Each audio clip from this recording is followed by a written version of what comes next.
Greetings, Guardians, my name is Bife here. So sorry I couldn't get this video to you sooner, but I think you'll forgive me for taking a little time on this video in particular.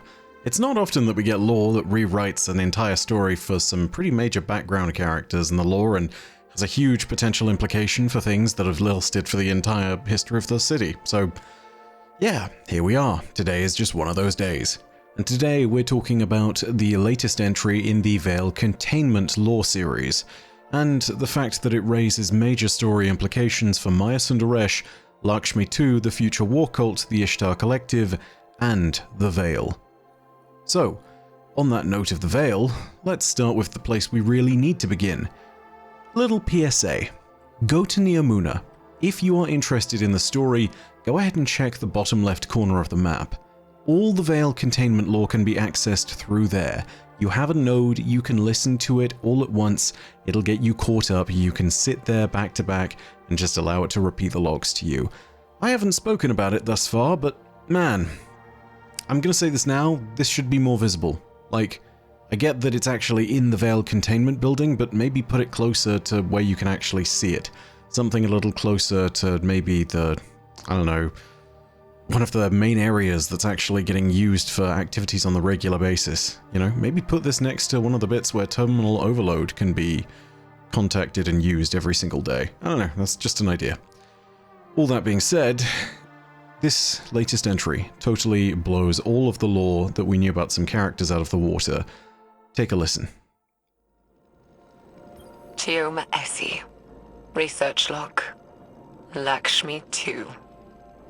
What? Maya's... I don't even know what to say. I'd recused myself from further experiments. Told her to take some time off. She refused. And the minute I wasn't there, she started hauling the brain-dead Exos out of cold storage, hooking them up to the Veil interface. She burned through dozens of them. Reversed the entire machine's design. Used a chorus of brain-dead Exos to funnel data down to the conductor seat, projecting a mental imprint. Hers. I didn't know Lakshmi II, but Maya did. And now she's made this thing. It speaks with her voice, has some of her memories. The way it looks at me. It's like it knows something I don't. Osiris, do you recognize that name? Lakshmi? Yes. And no. Lakshmi II was an Exo and once leader of a faction on Earth known as the Future War Cult. She died over a year ago. But she never once made mention of any of this. Of Neomuna, of Maya. Did she know? Did she remember? This is all as much a revelation to me as it is to you. It throws everything she did while in the last city into question. I mean, if she was a copy of Dr. Sundaresh, then is she really dead? I don't know. For now, I must deliver a rather uncomfortable report to Ikora. Okay, so that changes a whole lot. I think it's fair to say that this is possibly one of the biggest lore revelations that we've seen as far as a character and the connected threads around it, and it's huge not just because of the fact that Lakshmi II has always been a member of the FWC and the implications of them being part of the city's infrastructure for this long. I mean, that's one thing, and then you connect in Maya Sundaresh, who has huge Golden Age and Neomuna implications, and we've been learning a lot more about her and what she's done. There are connected threads here and storylines that I don't think anybody expected. It also means at some point that I need to look back over everything that the FWC did, including the Season of the Splicer, to see if there's anything particularly suspect. To start though, I'm going to try and explain what happened in some detail, because I imagine that that quick little explanation from the Chioma Essie log is still going to confuse a few people. Quick disclaimer on that, by the way, Myelin also put a video out on this, and it's fair to say that he had a pretty good explanation of all this too. Here's what happened. Maya Sundaresh and Lakshmi II were both around during the Golden Age. Lakshmi 2 was an exo, and you can actually, I believe, find lore entries from the Hunter Deepstone Crypt armor which place her on Europa, quite logically at the time. I'm going to go ahead and look over those in a separate video because that particular part of history is not something that I'm immediately going to look into for the moment. Lakshmi was an exo that ended up on Neomuna, but long before that, Maya Sundaresh was also around and was a part of the Ishtar Collective. Maya Sundaresh studied the Vex and their manipulations of time. She was also married to a fellow Ishtar researcher by the name of Chioma Essie. She's the one that we hear in the Veil logs. She's making the logs. Eventually, Maya Sundaresh left the Ishtar Collective and moved on to a new project. It took, I think if I'm remembering correctly, 40 years worth of time, this project. It's here that I'm going to refer back to a very old piece of lore, which is a grimoire card from Destiny 1 called Ghost Fragment, Vex 5. The Vex Ghost Fragment series is all about the Ishtar Collective researchers, and Vex 5 offers a really interesting insight. It's a research log from Maya's perspective after she's moved on.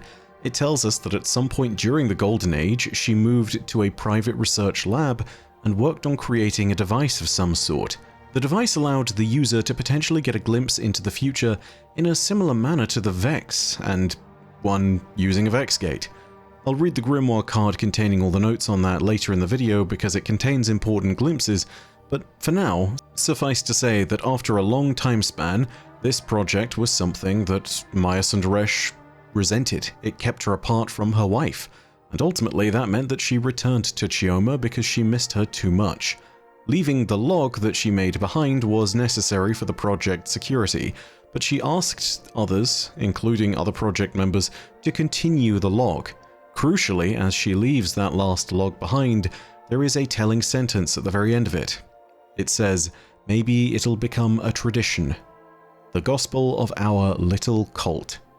Yes, this is absolutely a gospel that continues, and yes, that little cult absolutely did continue and eventually became the future war cult.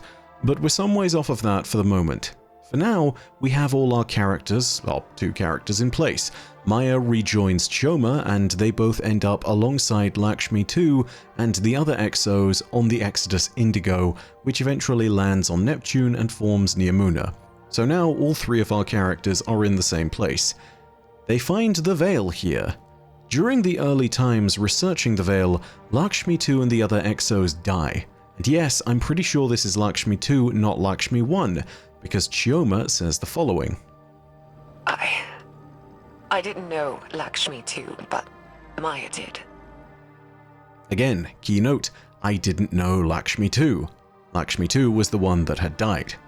Anyway, the exo deaths occur like this according to Chioma. This is from the 5th Veil research log, and it talks about the effect that the Veil had on the exos in particular. Chioma Essie, research log, Exos. Maya and I have built a working theory around the deaths of our exo crewmates after their exposure to the Veil. According to Maya, exo minds contain a combination of Vex radiolaria and something known as clarity. Radiolaria are alien microorganisms living within a hive mind state. Or, I suppose more accurately, a community.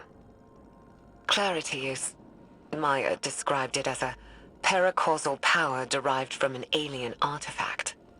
Something Braytech had kept secret. Something Maya thinks the Veil and this artifact are related. That the paracausal force from the Veil overloaded their exominds.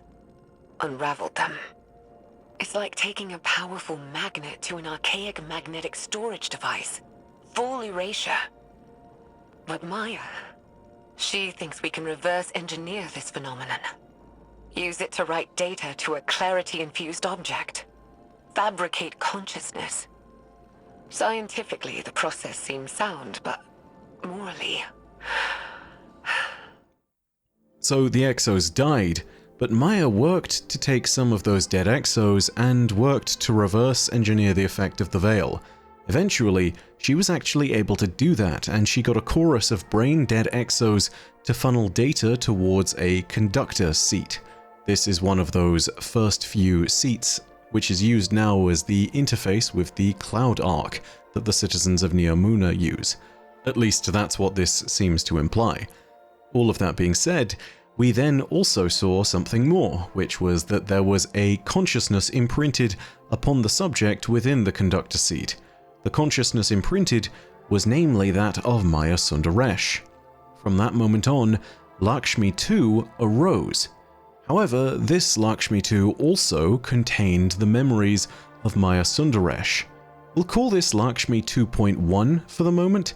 Just like Mylin did, I think that's actually entirely correct, because it not only contains seemingly the memories of Lakshmi 2, but also the memories of Maya Sundaresh herself. This makes a lot of sense, by the way, the method in which this is done, because it was using the Veil, and if the Veil was supposedly used to create consciousness in an exo, well, yeah, there's a lot that makes sense there because everything to do with the darkness is linked in consciousness. Also, remember that when they got there, the Veil's passive existence had unmade the consciousness of the exos. So yeah, Maya reverse engineered all this. It went from unmaking to just making. More importantly, she added those memories of her own, and it's here that we see Lakshmi 2 entering into our own timeline. It's not clear what happened to Maya Sundaresh and Chioma Essi from this point, but it is clear that Lakshmi 2 at some point returned to Earth, never mentioning the existence of Neomuna to anyone and simply going on to live as though she had never known about it. This is all something that she kept to herself. It's also clear that she rediscovered the device from the old research facility that she was previously visiting on Earth as Maya Sundaresh. This is where she also recovered the research log, and this is where she used them both to create the foundations of what would one day become the future war cult. She moved all of these from where it was in the private research lab all the way to the last city, and from the use of the device by multiple supplicants within the war cult proper was born. So yeah, that's a long timeline. We now need to reevaluate the actions of Lakshmi 2 and break down some things about Maya's actions as well. It seems as though when you look at everything that's going on in the Veil logs, Maya is possessed by this strange consciousness. It makes her completely disregard human life, it makes her view human life as worthless, meaningless, and it makes her disregard the ones that she's closest with. All of her actions also trend towards this obsession, an obsession with the Veil, and ultimately with trying to reverse engineer it. We'll probably get more expanded story on that at some point, but Maya Sundaresh sounds like a woman possessed. So before we get to investigating Lakshmi 2.1, let's go ahead and take a little look at Maya's old logs that I talked about earlier. This is Ghost Fragment Vex 5. There are a few excerpts that I want to pull from this. First of all, there's this. We built the device in mimicry of a Vex gateway system from Ishtar. An observatory, yes, but I think of it as a mind ship, capable of displacing its payload across time and space. So yeah, once again, this explains what Maya was doing with the device. It's basically an intelligence gathering tool that transports one's consciousness to a different time and place, somewhere in the future. It can be used as a predictive engine. Next, there's this excerpt. Rajesh. When he reached a displacement of 8, he told us he was dead. I believed him. He was dead. He spoke to us. It was true. Whatever he saw, it was his own future. He's fine, afterwards. When I look into his eyes, I wonder what came back wearing his skin, but that thought is unscientific. We speak of nothing but the device. We talk about it like a demigod. When I get out of here, I know the whole world will look like a frayed veil. I think it's clear that part of the problem is substrate. We need more than flesh and drug to survive this. Okay, I know what you're thinking, by the way, but I implore you to ignore the line where they talk about how things are gonna seem like a frayed veil. I don't think that's important, I think that's entirely circumstantial. The line that I do think is important is the line below it. The problem is substrate. We need more than flesh and drug to survive this. You see, previously, human researchers were being inserted into the device, and they were basically either returning futures in which humanity consistently died, or they were just going stark raving mad. However, substrate here provides the key.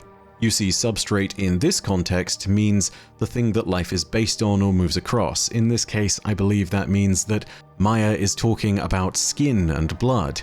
But there can be another substrate, right? Like, say, plasteel and mind fluid? This right here, this different substrate, is the reason why later on, Lakshmi 2 is able to better use the device than any others. She is more than flesh and drugs. Lakshmi is an exo, and exos have the combination of exo mind fluid and clarity running through them. They are that different substrate. And remember, clarity and exo mind fluid, it's all wrapped up in darkness. It doesn't just have the reductive power from clarity itself, but also it is darkness infused. It carries that power of consciousness, and that probably is the difference maker. It's certainly going to be better than humans who have been prepared and drugged for the experience. Later on in the same research log, when it's continued under the FWC, there's a record here that kind of helps to confirm that. This is from Ghost Fragment Future War Cult.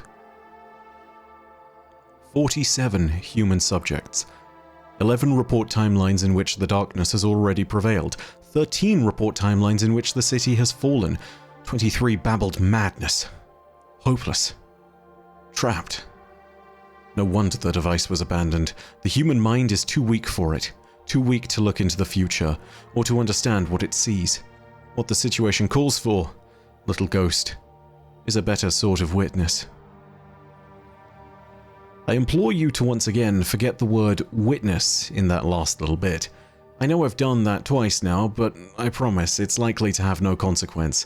And much as it's tantalizing, there is a bit that I didn't necessarily want to initially include here, but there is a line where it talks about an experience within the device that some human postulants will get, which they refer to as opening the veil. Yeah, I don't know what the relation is there, but I mean, that one I think is worth mentioning. Either way, what this entry does is it shows us that there was indeed a need for an exo to make use of the device as opposed to a human. Given that darkness is literally bound in consciousness and that runs through the metaphorical veins of every exo, I think that makes a fair degree of sense.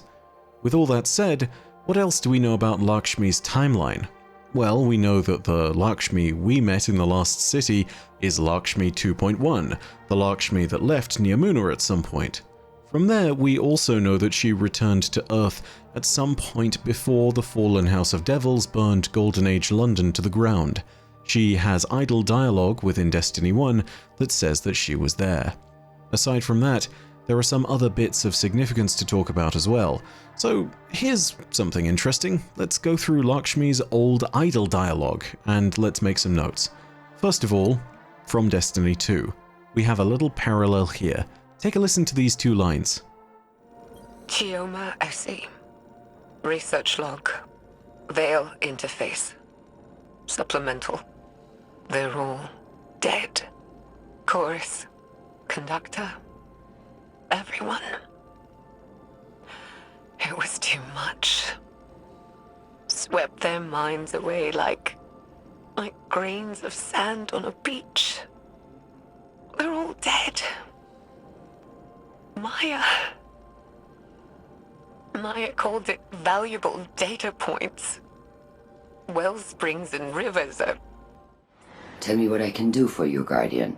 The future slips by like a river. Well, how about that? A little bit like the whole River of Souls story that Nimbus told us. And maybe it's the case that with everything going on, maybe the device is a source of these things. Maybe you can see those rivers and wellsprings. Not totally sure. Next up, let's listen to this. A long time ago, I looked into the flames of war and saw a branching future. There would be war, always. But what we chose to do, that choice mattered. We could cultivate beautiful futures, or hideous ones. Interesting. I wonder if that long time ago was during the collapse, and not at the time of the Dark Age. Then there's this entry. A million timelines woven into each other, Some spiraling, some tangling, and the needle of future war cult pierces them all. I love the language used here, and I thought it was worth pointing out simply because it's very Strand-esque. Maybe it's unrelated, but we'll see, I guess. Okay, so that's all the stuff from D2 that was relevant. How about all the stuff from D1? Let's take a listen to these little bits of idle dialogue. The Ishtar Asylum is ours. Yeah, I wonder why the FWC might have known to lay claim to some kind of Ishtar Collective facility. Also, Ishtar Asylum? I know some of you won't have heard of that. That's an old D1 Crucible map that's set on Venus in an old Ishtar Collective facility. Some people who are veterans of Destiny going back the last 10 years will remember this. Lakshmi also confirms once again that the FWC is interested in exos with this line. Granted, this is much less confirmable because I believe it's merely to do with the racial selection of the player in question, but this is the line that is used. We always have room for exos, Guardian. So yeah, maybe that's linking in with the idea that only exos seem to get any use out of the device, but also could purely be circumstantial. How about this mysterious line though, that admittedly isn't clear on who it's talking about, but I mean it opens up an incredibly cool possibility. So, I can tell by the way you stare at me you've seen her, haven't you?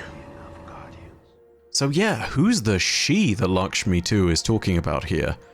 I don't know for sure, because I mean, all the description we get is she, but I wonder if it's one of the copies of Maya Sundaresh from the Vex network. It's stated that Lakshmi 2 speaks in Maya Sundaresh's voice, and so if one of the copies was encountered within the Vex network, it's entirely possible that she shares similarities with Lakshmi 2. And if we'd found one of them by maybe staring into the vault of glass for too long, maybe it would be one of those weird moments where we would have been able to make some kind of connection and establish that, hey, this person kind of sounds familiar. Again, I have no idea if this is the case. I don't know what the intent of the writing was way back when, and it could easily be referring to anyone else. I'm basing the entire assumption off the word her here, but it would be intriguing if that is the case. Getting a little bit ahead of myself for sure on that one. Anyway, that's all the stuff that I thought was relevant and interesting from Destiny 1. Now, let's talk about Lakshmi and, well, her leadership of the FWC and her use of the device. Because we've talked a lot about the device being used and the idea that it needs to be used by an exo, but we haven't talked about what Lakshmi's actually done with it.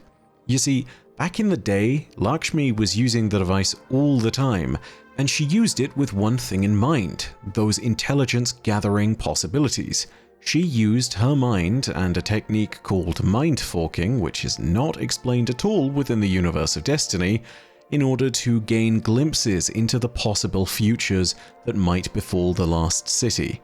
Now again, I have no clue what mind forking involves, and I think I have a few guesses here, but my best guess is that it is the subdivision of one's mind in order to explore multiple possible future pathways. I don't know how accurate that is, because it's never been written down, but regardless, we do know that Lakshmi 2 has used the device to predict a bunch of future outcomes for the Lost City. Some of them have not come true. Some of the more important ones did.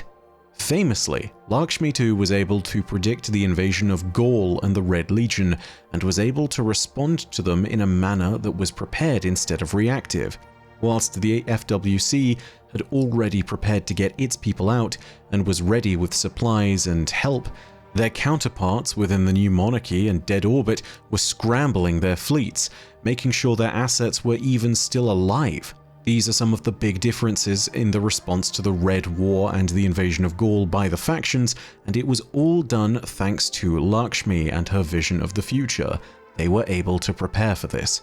That is no small deal, and you know what? After that point, especially considering that it was a time at which the Lost City was properly invaded and the Guardians lost their light, Lakshmi felt very emboldened. She later saw the potential visions of herself in the device during the season of the Splicer, and this is where things really started to turn a little bit wild for Lakshmi's story. She of course saw visions within the device of the Elixni potentially being the downfall of the last city, and she also saw some others where she was presiding over a trial of the House of Light's leadership. In those other, second possible futures, she stood as a hero to the lost city and a prophet of the people.